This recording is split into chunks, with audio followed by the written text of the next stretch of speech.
আগে তোমরা এই ছবিটা জাস্ট দেখো একবার। বলছি কি দিদি, যখন আরজিকর কেসের বিচার চাইছিল সবাই, তখন কি তোমার মোমবাতিটা তৈরি হচ্ছিল?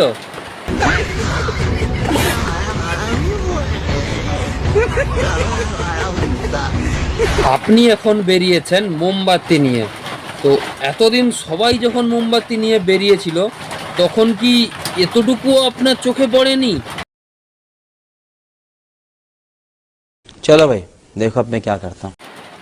আমি আমাদের দিদিকে কি আর বলবো, তোমাদের যদি কিছু বলার থাকে অবশ্যই কমেন্টে বলে যাও।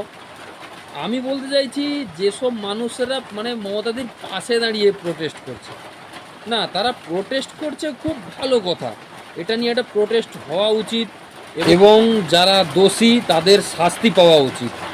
কিন্তু আমি এটা বলতে চাইতেছি যে মানে তারা কার সাথে প্রোটেস্ট করছে? যে মানুষটা একসময় মেয়েদের রেপ হয়ে গেলে 10 লাখ টাকা অ্যানাউন্স করে দিয়েছিল, মানে তারা প্রোটেস্টটা সেই মানুষের সঙ্গে করছে যেই মানুষটা কিনা এতদিন রেপ হয়ে এসেছিল, সেই মানুষটা চুপ করেছিল।